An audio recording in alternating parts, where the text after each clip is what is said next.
পঞ্চমুখী হনুমানজির এই মন্ত্রটি শুধুমাত্র কানে শ্রবণ করুন। 24 ঘন্টা পর থেকে আপনারা সুখবর পেতে শুরু করবেন। জয় শ্রীরাম, জয় হনুমান, জয় পঞ্চমুখী হনুমান। জীবনের সমস্ত সমস্যা, বাধা বিঘ্ন, শারীরিক সমস্যা, আর্থিক সমস্যা, বাস্তুগত সমস্যা, ভূত প্রেত, শত্রু বাধা, চাকরি ব্যবসা ইত্যাদি সমস্ত সমস্যা অর্থাৎ 12 দিক দিয়ে হনুমানজি আপনাকে রক্ষা করবে। 100% গ্যারান্টি। কারণ এই মন্ত্র শ্রবণে আমি নিজে হাতে নাতে ফল পেয়েছি। তাই আমি আপনাদের জন্য এই মহাশক্তিশালী হনুমানজির স্তুতি মন্ত্র আপনাদের জন্য তুলে ধরেছি আজকের এই ভিডিওতে। জয় হনুমান চ্যানেলে আপনাদের সকলকে স্বাগত জানাই। পঞ্চমুখী হনুমানজি হলেন হনুমানজির সব থেকে শক্তিশালী রূপগুলির মধ্যে অন্যতম। এই রূপ ধারণ করেই হনুমানজি শ্রীরাম এবং লক্ষ্মণকে রাবণের ভাই অহিরাবণের মায়া জাল থেকে উদ্ধার করে নিয়ে আসেন। তাই যেই ব্যক্তি বা যেই ভক্ত পঞ্চমুখী হনুমানজির এই রূপের আরাধনা করবে তার জীবনে কোনো কষ্ট দুঃখ, বিশেষ করে বর্তমানে আর্থিক কষ্ট এবং শত্রু বাধায় বহু মানুষ জর্জরিত, এই সমস্ত সমস্যা সমাধান শুধুমাত্র এই পঞ্চমুখী হনুমানজির আরাধনায়। চলুন পঞ্চমুখী হনুমানজির ছবি মূর্তি আমরা স্মরণ করে এই স্তুতি মন্ত্র আমরা 21 বার শ্রবণ করি। জয় শ্রীরাম, জয় হনুমান, জয় পঞ্চমুখী হনুমানের জয় হোক, জয় হোক, জয় হোক।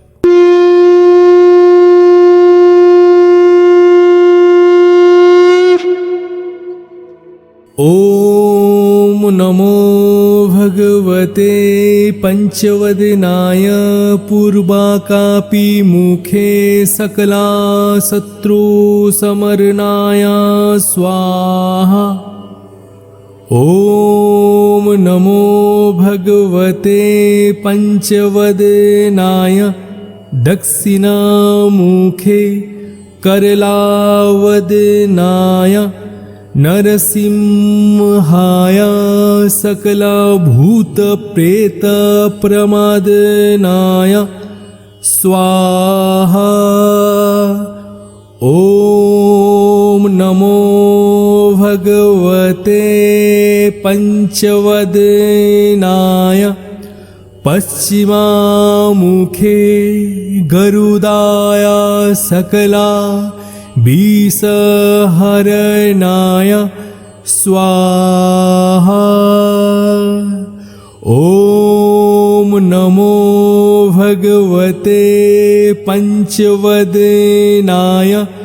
उत्तरामुखे अधिवर्हाय सकला संप्रदकाय स्वाहा।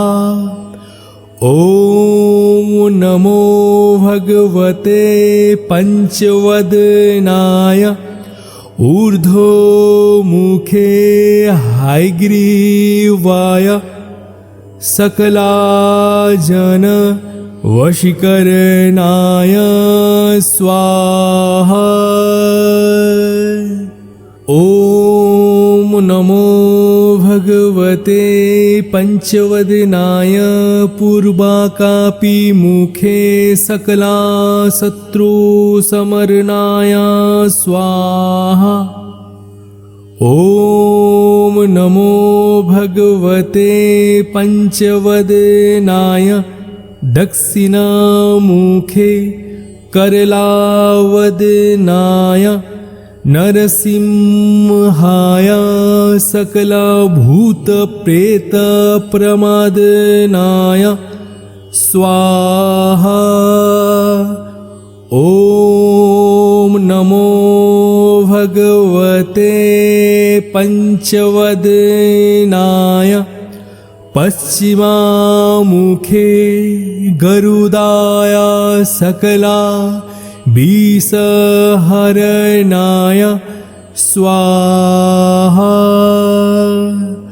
ओम नमो भगवते पंचवदनाय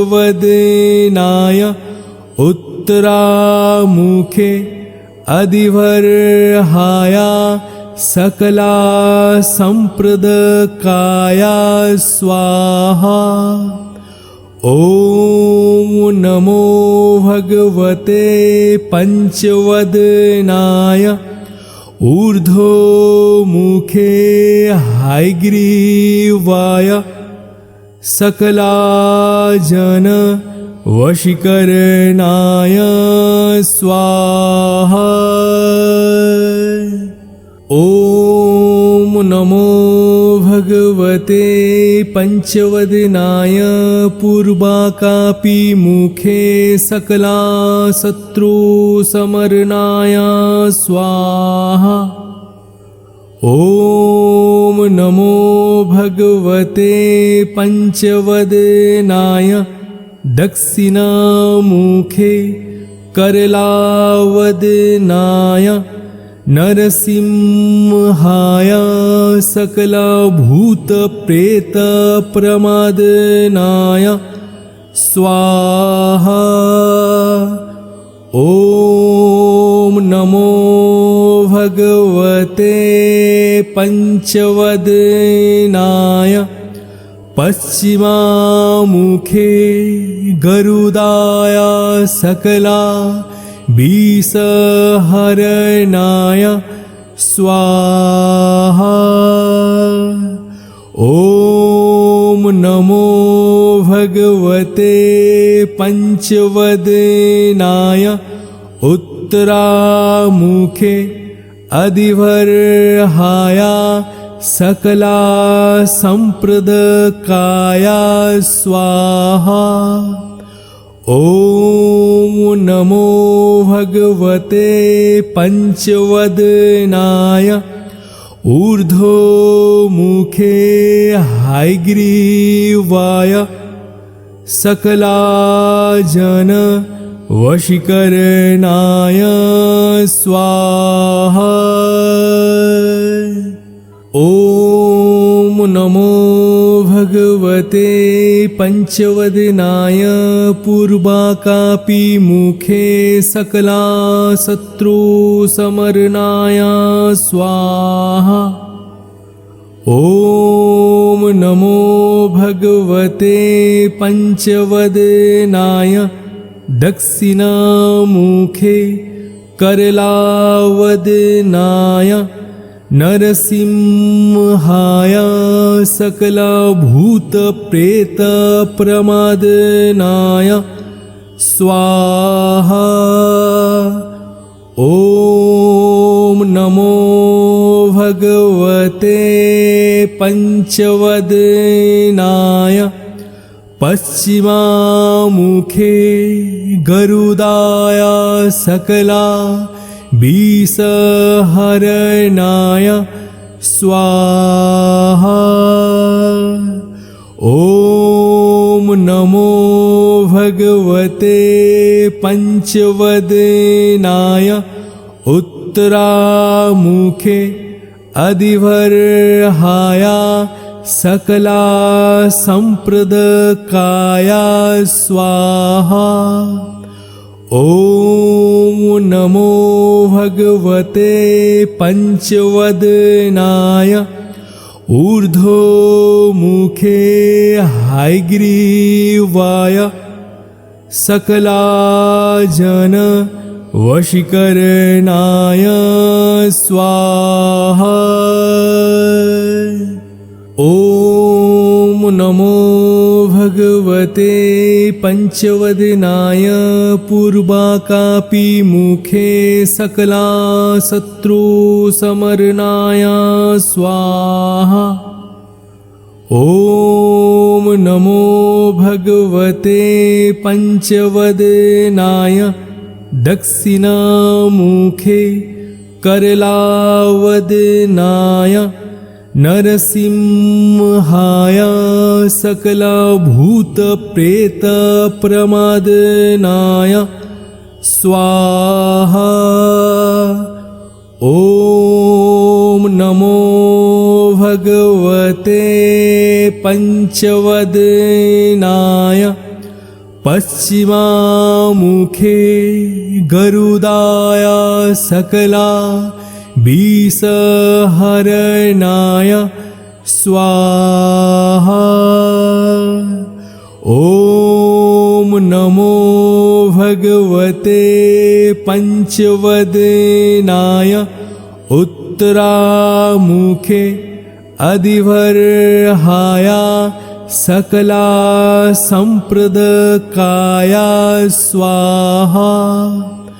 ॐ नमो भगवते पंचवदनाय ऊर्ध्वमुखे हयग्रीवाय सकला जन वशीकरणाय स्वाहा।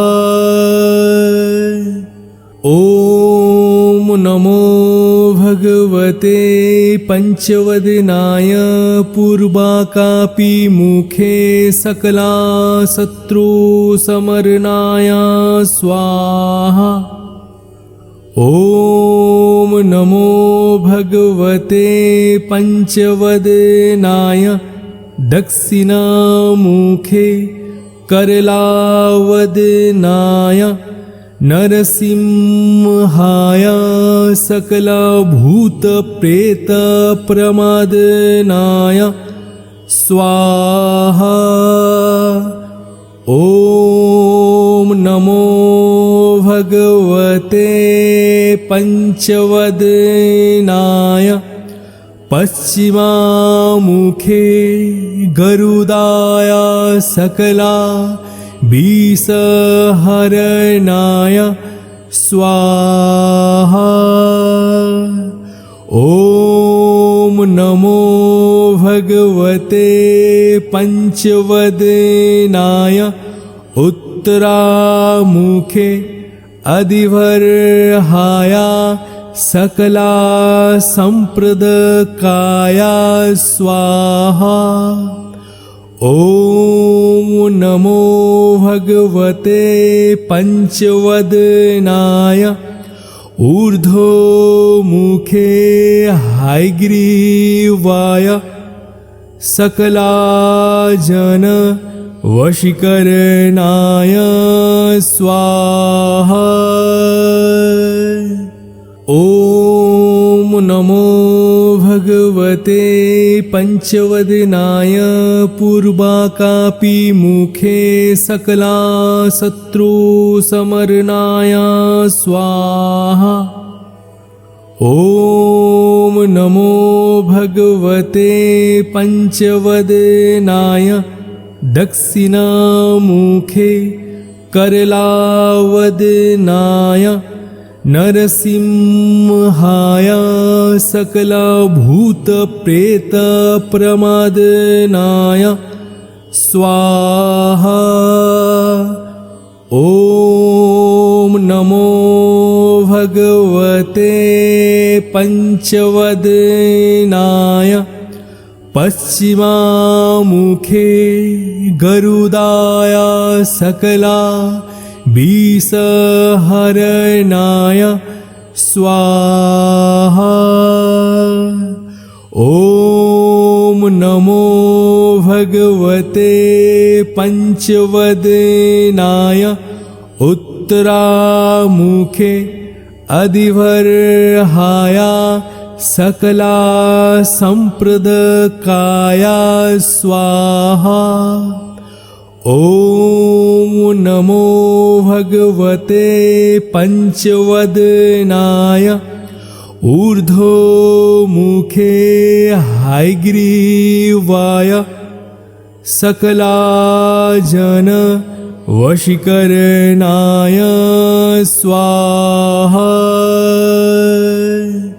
ॐ नमो भगवते पंचवदनाय पूर्वाकापिमुखे सकला शत्रुसमरणाय स्वाहा। ॐ नमो भगवते पंचवदनाय दक्षिणामुखे करलावदनाय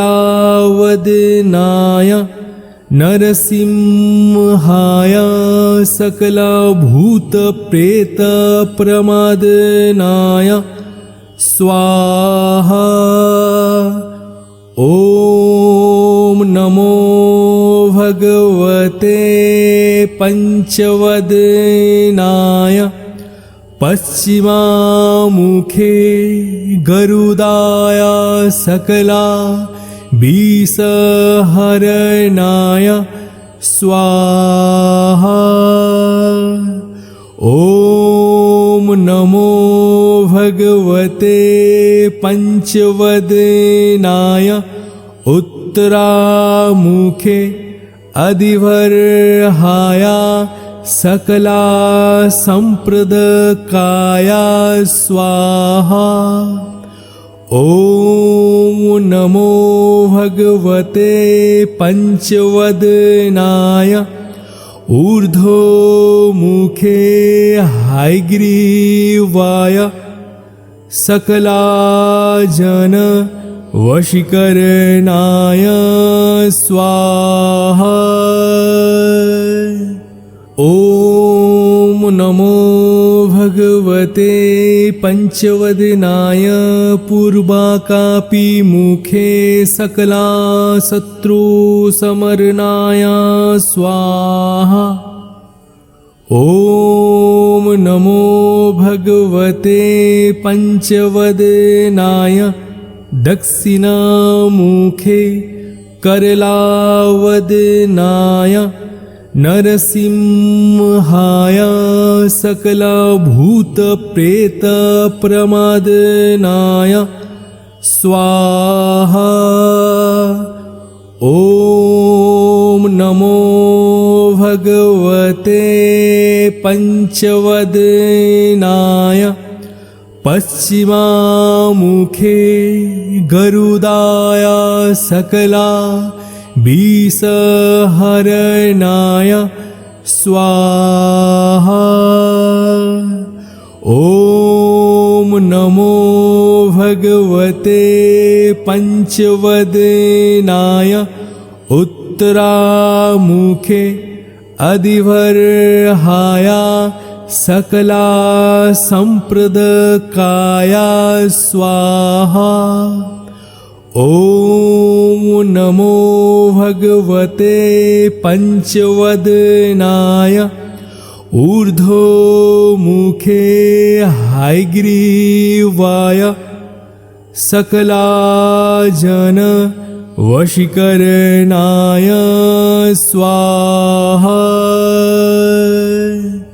ॐ नमो भगवते पंचवदनाय पूर्वाकापिमुखे सकला शत्रुसमरणाय स्वाहा। ॐ नमो भगवते पंचवदनाय दक्षिणामुखे करलावदनाय नरसिंहाय सकलभूतप्रेतप्रमादनाय स्वाहा। ॐ नमो भगवते पंचवदनाय पश्चिमामुखे गरुडाय सकला विषहरणाय स्वाहा। ॐ नमो भगवते पंचवदनाय उत्तरामुखे अधिवर्हाय सकला संप्रदकाय स्वाहा। ॐ नमो भगवते पंचवदनाय ऊर्ध्वमुखे हयग्रीवाय सकला जन वशीकरणाय स्वाहा।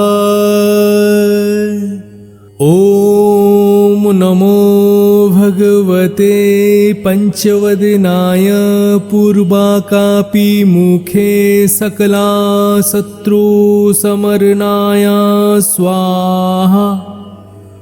ॐ नमो भगवते पंचवदनाय दक्षिणामुखे करलावदनाय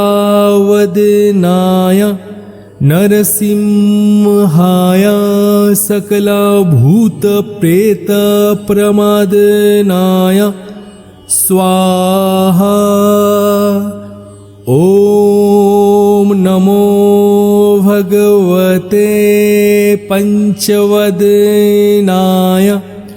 पश्चिमामुखे गरुडाय सकला विषहरणाय स्वाहा। ॐ नमो भगवते पंचवदनाय उत्तरामुखे अधिवर्हाय सकला संप्रदकाय स्वाहा।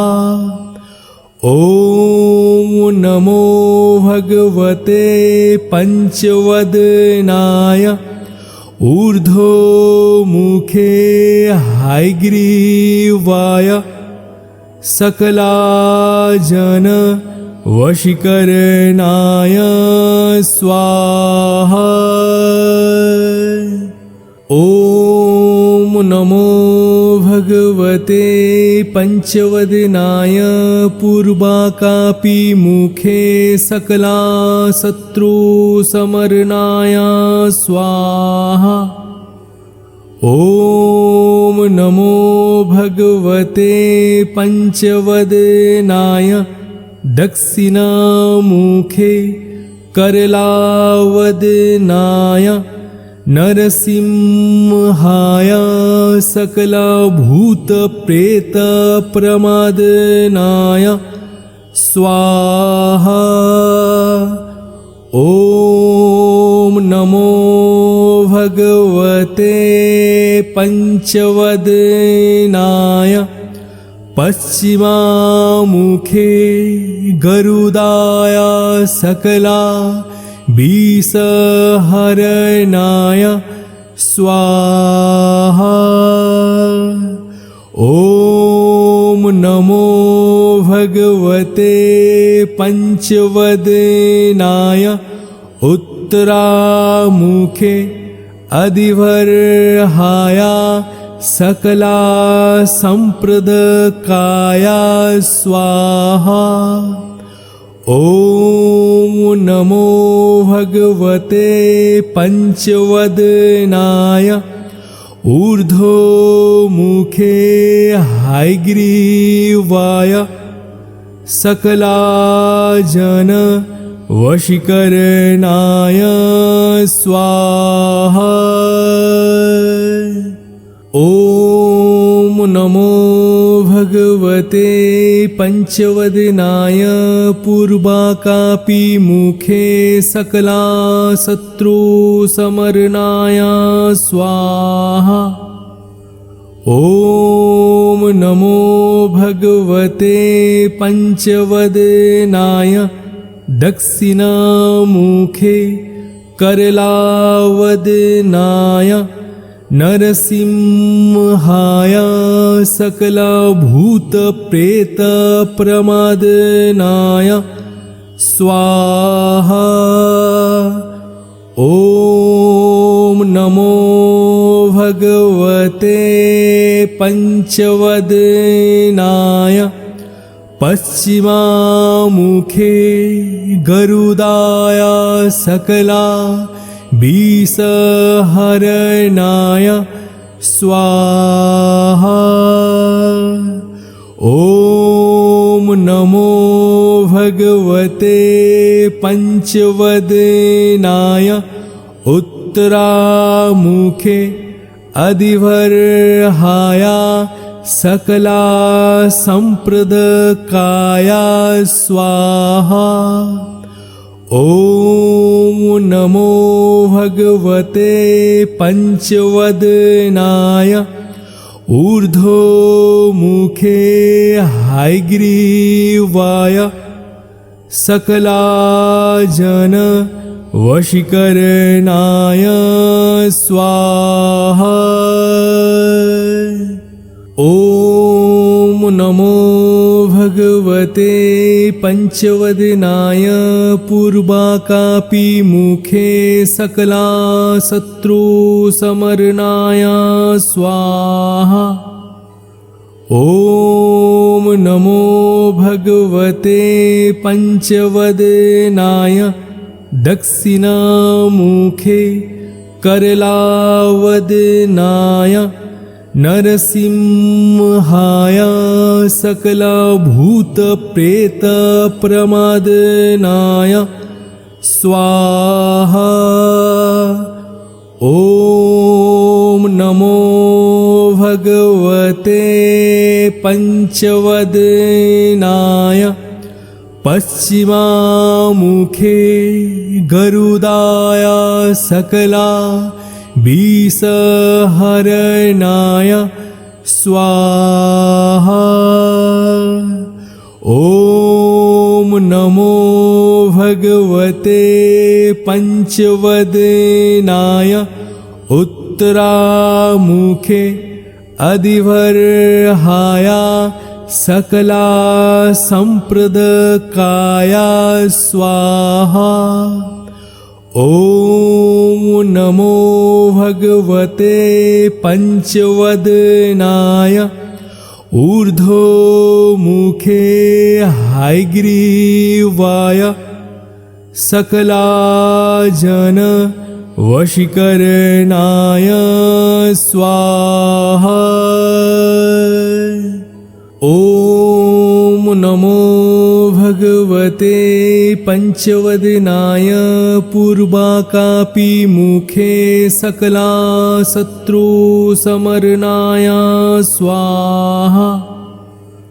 ॐ नमो भगवते पञ्चवदनाय दक्षिणामुखे करलावदनाय नरसिंहाय सकलभूतप्रेतप्रमादनाय स्वाहा। ॐ नमो भगवते पञ्चवदनाय पश्चिमामुखे गरुडाय सकला विषहरणाय स्वाहा। ॐ नमो भगवते पञ्चवदनाय उत्तरामुखे अधिवर्हाय सकला सम्प्रदकाय स्वाहा। ॐ नमो भगवते पञ्चवदनाय ऊर्ध्वमुखे हयग्रीवाय सकलाजन वशीकरणाय स्वाहा। ॐ नमो भगवते पञ्चवदनाय पूर्वाकापिमुखे सकला शत्रुसमरणाय स्वाहा। ॐ नमो भगवते पञ्चवदनाय दक्षिणामुखे करलावदनाय नरसिंहाय सकलभूतप्रेतप्रमादनाय स्वाहा। ॐ नमो भगवते पञ्चवदनाय पश्चिमामुखे गरुडाय सकला विषहरणाय स्वाहा। ॐ नमो भगवते पञ्चवदनाय उत्तरामुखे अधिवर्हाय सकला सम्प्रदकाय स्वाहा। ॐ नमो भगवते पञ्चवदनाय ऊर्ध्वमुखे हयग्रीवाय सकला जन वशीकरणाय स्वाहा। ॐ नमो भगवते पञ्चवदनाय पूर्वाकापिमुखे सकला शत्रुसमरणाय स्वाहा। ॐ नमो भगवते पञ्चवदनाय दक्षिणामुखे करलावदनाय नरसिंहाय सकलभूतप्रेतप्रमादनाय स्वाहा। ॐ नमो भगवते पञ्चवदनाय पश्चिमामुखे गरुडाय सकला विषहरणाय स्वाहा। ॐ नमो भगवते पञ्चवदनाय उत्तरामुखे अधिवर्हाय सकला सम्प्रदकाय स्वाहा। ॐ नमो भगवते पञ्चवदनाय ऊर्ध्वमुखे हयग्रीवाय सकला जन वशीकरणाय स्वाहा। ॐ नमो भगवते पञ्चवदनाय पूर्वाकापिमुखे सकला शत्रुसमरणाय स्वाहा। ॐ नमो भगवते पञ्चवदनाय दक्षिणामुखे करलावदनाय नरसिंहाय सकलभूतप्रेतप्रमादनाय स्वाहा। ॐ नमो भगवते पञ्चवदनाय पश्चिमामुखे गरुडाय सकला विषहरणाय स्वाहा। ॐ नमो भगवते पञ्चवदनाय उत्तरामुखे अधिवर्हाय सकला सम्प्रदकाय स्वाहा। ॐ नमो भगवते पञ्चवदनाय ऊर्ध्वमुखे हयग्रीवाय सकला जन वशीकरणाय स्वाहा। ॐ नमो भगवते पञ्चवदनाय पूर्वाकापिमुखे सकला शत्रुसमरणाय स्वाहा। ॐ नमो भगवते पञ्चवदनाय दक्षिणामुखे करलावदनाय नरसिंहाय सकलभूतप्रेतप्रमादनाय स्वाहा। ॐ नमो भगवते पंचवदनाय पश्चिमामुखे गरुडाय सकला विषहरणाय स्वाहा। ॐ नमो भगवते पंचवदनाय उत्तरामुखे अधिवर्हाय सकला संप्रदकाय स्वाहा।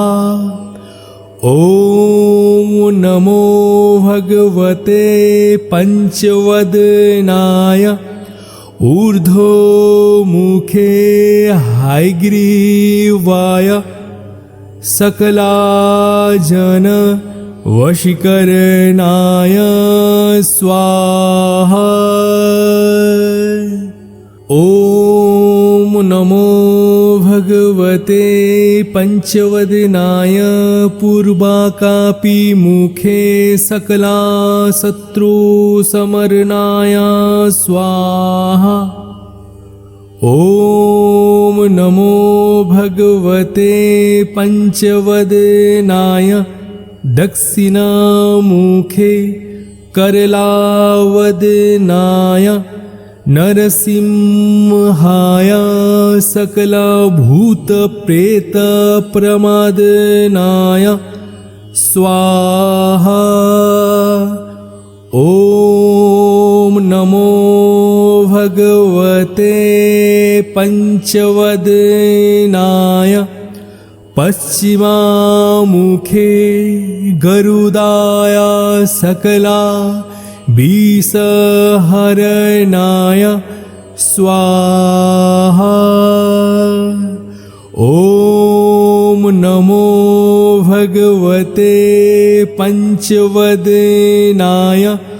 उत्तरामुखे अधिवर्हाय सकला संप्रदकाय स्वाहा।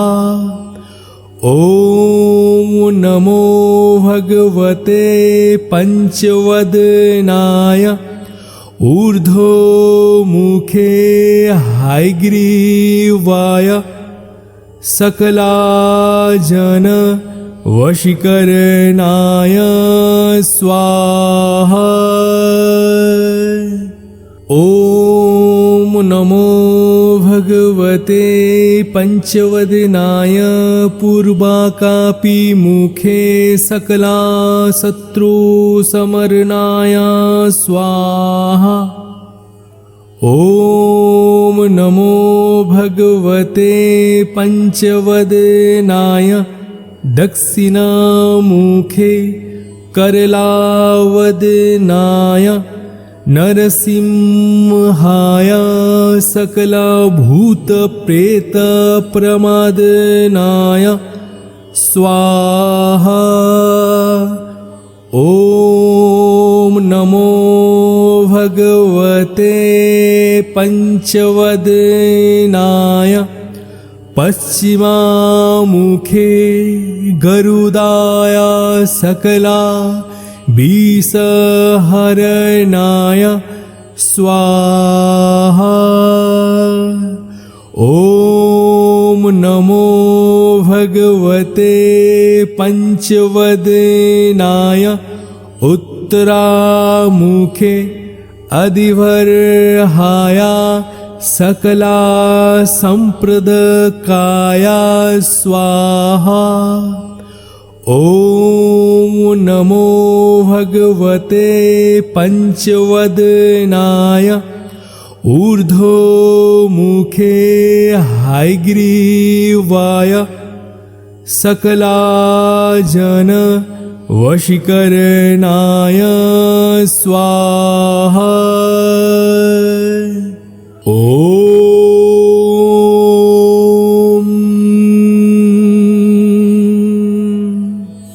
প্রিয় হনুমানজির ভক্তবৃন্দরা, আমরা পঞ্চমুখী হনুমানজির এই স্তুতি মন্ত্র শ্রবণ করলাম। এই মন্ত্র প্রত্যহ শ্রবণে আপনার জীবনে সমস্ত দুঃখ দুর্দশা কেটে যেতে বাধ্য। তার সাথে সাথে কোনো ভক্ত প্রত্যেক শনি এবং মঙ্গলবারে হনুমানজিকে লাল মেটে সিঁদুর, লাল ফুল, চামেলি অথবা সরিষার তেলের প্রদীপ, ধূপ দিয়ে পূজা করেন, তার ওপর হনুমানজি অত্যন্ত প্রসন্ন হন, তার সমস্ত মনস্কামনা পূর্ণ করেন। তাহলে হনুমান ভক্তরা আমার সঙ্গে বলুন, জয় শ্রীরাম, জয় হনুমান, জয় জয় পঞ্চমুখী হনুমানের জয় হোক, জয় হোক, জয় হোক।